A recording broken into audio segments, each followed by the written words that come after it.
আসসালামু আলাইকুম, welcome back to my channel. আশা করি সবাই ভালো আছেন। আলহামদুলিল্লাহ আমিও ভালো আছি। আজকে আপনাদের সামনে আরও একটি নতুন ভিডিও নিয়ে হাজির হলাম। তো পুরো ভিডিওটা দেখতে থাকুন।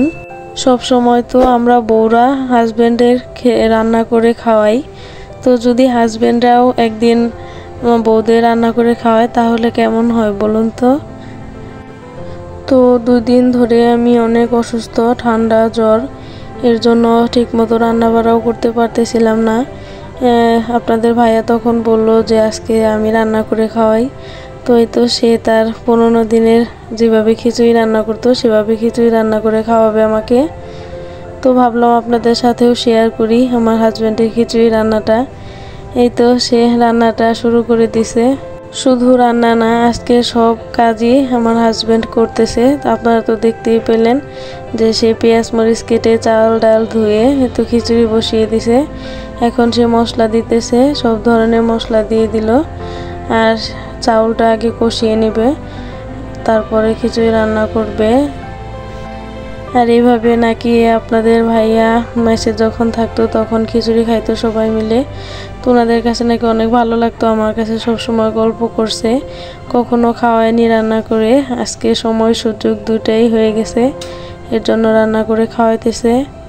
জানি না খিচুড়িটা কেমন লাগবে। তো দেখে তো কালারটা খুবই ভালো লাগতেছে, মনে হয় অনেক মজা হবে। তো আপনারা পুরো ভিডিওটা না টেনে দেখতে থাকুন। আসলে স্বামীর হাতে রান্না যেমনই হোক না কেন বউ খেতে পারবে, এটাই তো অনেক ভাগ্যের ব্যাপার, তাই না? যাই হোক, এই তো সে চাউলটা কষিয়ে নিতেছে ভালোভাবে। কষানো হয়ে গেছে।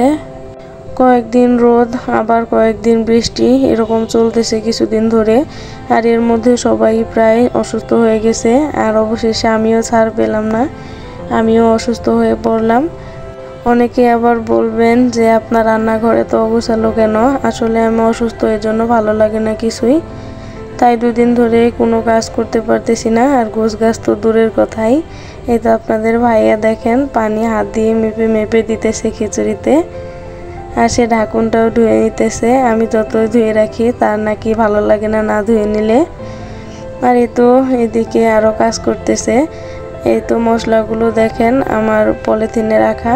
আসলে আমি মশলা অনেকগুলো একসাথে নিয়ে আসি দেশের থেকে, আর এগুলো ডিপ ফ্রিজে রেখে দিই, তাহলে ভালো থাকে, নষ্ট হয় না।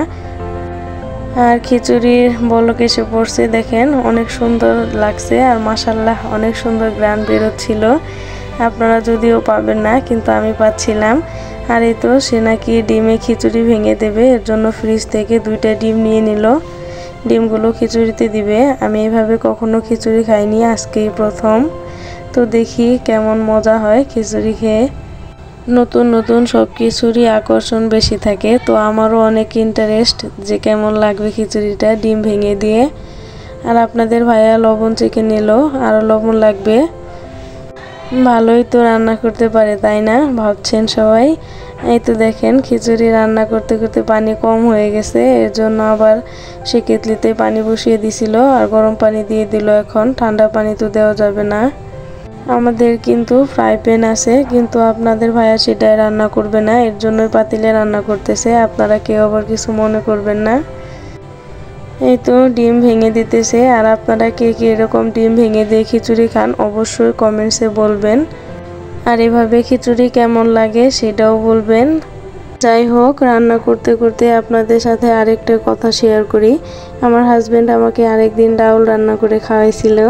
তো ভালোই লাগছিল। আমার হাজব্যান্ডের হাতে রান্না কিন্তু ভালোই মজা আছে। এই তো দেখেন সে আবার দেখাইতেছে যে খিচুড়ি কেমন হয়েছে, আর বলতেছে খিচুড়িতে নাকি পানিটা বেশি হয়ে গেছে। এই তো খিচুড়ি রান্না শেষ, এখন আমরা খেয়ে নেব। আর আজকে আমি আচার দিয়ে খিচুড়ি খাবো। আমার আচার দিয়ে খিচুড়ি খেতে অনেক ভালো লাগে। আজকের ভিডিওটা এই পর্যন্তই, আর বেশি বড় করব না। তো কার কার ভালো লাগলো আজকের ভিডিওটা অবশ্যই কমেন্টসে বলবেন। আর যারা যারা আমার ভিডিওটা নতুন দেখতেছেন তারা অবশ্যই চ্যানেলটি সাবস্ক্রাইব করবেন। ভালো থাকবেন সবাই, আল্লাহ হাফেজ।